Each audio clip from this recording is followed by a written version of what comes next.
Hey guys, so today I'm going to be looking at psychological tricks you should know. So yeah, let's just get right into the video. Tell someone, if I can make your hand flip over without touching it, will you buy me? Insert whatever. Then ask them to put their hand out, and when they do, say no the other way.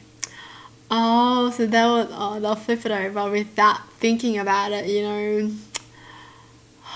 That is cheeky. One of the best ways for cementing your knowledge of something is to teach it to someone else. This one. I love this, honestly. Because while you're teaching someone something, you may find out something new and you're like, oh, hold on a second, wow.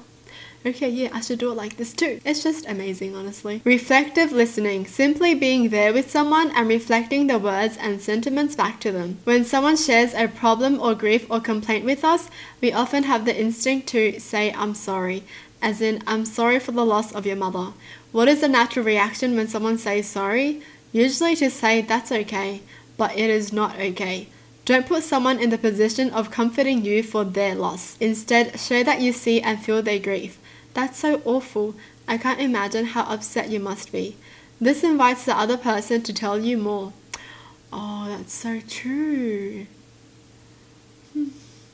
That's so true, because most of the times they're not okay, but they're just forced to say okay because you say, I'm sorry, you know.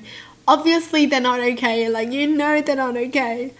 But yeah, because I know I'm sorry is such a common thing to say, like I don't know what else I should say if I don't say I'm sorry, you know. It's so hard to think about something else to say that can comfort them, kind of thing, you know. Impose optimism. Things will get better. Yeah, maybe, but right now the person is upset and needs you to hear and validate that feeling. You can show you understand by saying, that sounds really tough. Even, dude, that really sucks. Shows empathy without trying to push them to stifle their feelings or suck it up when they're trying to be heard. Oh, I'm honestly pretty bad at comforting people. Like, I feel for you, you know, but like I don't know what to say because I don't want to make you uncomfortable or like say something positive when I know you're in such a bad place right now, kind of thing. It's like, I don't know what to say. It's so hard. Relate to the other person. Friend, I got a parking ticket, man. You, oh, that's the worst. I got a parking ticket yesterday too, man.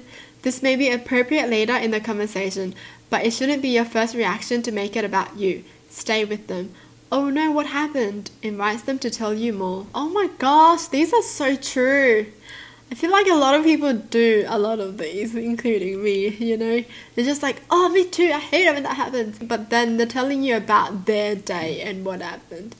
Man, these are too true. If a complaint, be defensive or apologize immediately. Acknowledgement is important. I really screwed up. That was an error on my part. Or if you feel you didn't do anything wrong, at least I can see why you're upset with the situation. Wow. These are good, you know. Alright. In each of these situations, you can use reflective listening to show that you hear the other person and you're with them in their feelings.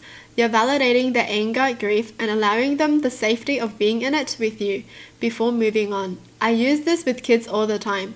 Instead of you're okay, pet peeve, we can help kids label and understand their feelings by saying, I see you're really upset right now. This gives them the vocabulary to express themselves rather than resorting to undesirable behaviors like hitting. Oh, true. You just have to understand how they feel and tell them that you're with them. This was actually really good. It taught me a lot. I work with kids, so I really use social referencing to my advantage. If a kid falls, they look around to adults to see how the adult reacts. If the adult rushed over and starts cuddling, the kid will usually overreact because they think it's needed. If the adult doesn't seem concerned, the child is quicker to move on. Also, when I was younger, my mum would use a trick on me. She told me that she knew when I was lying because my tongue would turn green. She'd ask me a question, listen to my answer, then ask me to stick out my tongue. If I tried to hide it, she knew I was lying. That's so smart. But yes, that's so true for kids though, because normally the kid wouldn't start crying until they think they should cry. You know, until the adult is like, oh my gosh, are you okay? And then they start crying. If my kids are giving me a hard time about eating something, I tell them it's okay, they're probably not big enough yet. Then they eat it to prove me wrong. reverse psychology, honestly. Oh, you're not eating it yet because you're not a big girl yet? Of course you aren't. You're still a little girl. Honestly, that would be me. I would fall for that, honestly. I would. Let's say I didn't want to eat this broccoli, and then my parents would be like, well, we never wanted you to eat this broccoli anyways. And then I'd be like, okay, I'm gonna eat the broccoli now. Acting confident to convince people you know what you are doing. Fake it till you make it. My therapist gave me the great advice that the word should is terrible for motivation procrastination.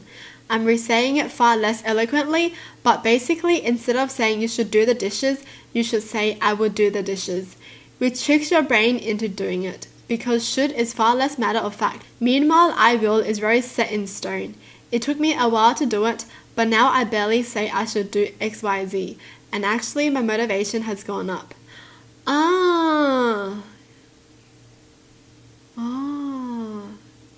Yeah, I feel like whenever I say I should do something in my mind, I never actually do it. Like, I should clean my room. Maybe next year. Whenever I get upset and realize that I'm spiraling, I start listing things out loud that I'm grateful for. It's very hard to be anxious, depressed, scared when you're thinking about what's going right for you. Once you get the hang of it, it's easy to make it into a long process to give yourself more positivity time. I'm grateful to have a functioning car. Well, what else about my car am I grateful for? All the awesome CDs I have, my car stereo, songs I like on the radio. Hey, gas prices have been lower lately. Well, how do I afford my car? A job I like, a wage I can survive on, co-workers I love, a boss that treats me well. Or maybe I'm grateful for friends and the places we hang out, or the scenery in my area of the state. I can list gratitudes for an hour or more if I need to. It really does the trick, and it gets easier the more I do it. Wow. I do realize sometimes I do this. Well, you're so blessed to have your dog. Sometimes it's so easy to dwell on negative things that you just forget about all the positive things that are in your life, Whew. It's just like how you can remember one bad comment someone made about you and forget about the 1,000 amazing comments people have been giving you. Why? Why do we only remember that one negative thing, right? Like, I don't even want that. When I'm super stressed about an upcoming event, usually a medical appointment or some social event, I pretend it's a week or a month after the event and that the event wasn't that bad at all. It helps me to get over the anxiety leading up to the days, hours, and minutes leading up to the event. In my mind, I know the event isn't that big of a deal, but anxiety always messes things up. So thinking beyond the event is a game changer for me. So the thing after the event? How do you think after the event though? Oh my gosh, I don't think I can do that.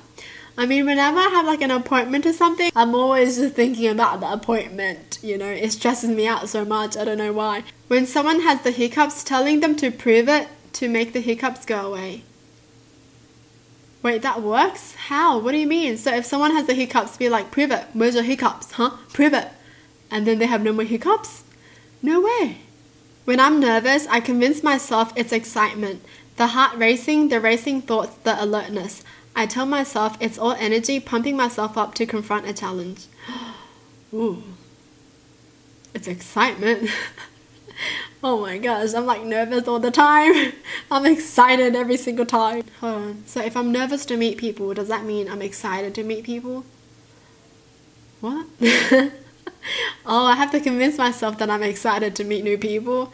Jeez, that's kind of okay, I guess. When you need something from someone, explicitly say, I need your help, before making your request. Most people like to be needed and feel fulfilled when they've helped someone. Ah, yeah, I read about this. I need your help. Only you can help me. Will you help me? I think that's what they see, if you say I need your help. Because when someone says I need your help to me, that's what I see. They need my help. They need me. It is me that they need. Starting phone calls with, did I catch you at a bad time?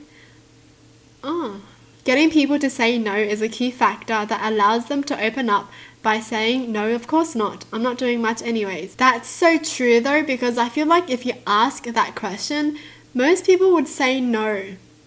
Even if they were busy, they'd say no and be like, no, it's good. What's up, Ooh. It makes you feel important as well, Like, if you're like, hey, are you busy? And they're like, no, I'm good, what's up? It makes you feel important, you know, like you're a priority kind of thing. I love it. I actually love it when someone says no to are you busy? But then again, I don't think a lot of people are going to be like, yeah, I'm actually busy, so bye, hang up. I don't think a lot of people do that, do they? Well, that's it for the video. Hope you guys enjoyed. Tell me in the comments down below what your thoughts are. And as always, thanks for watching. Hope you guys liked it, and I'll see you guys next time. Bye!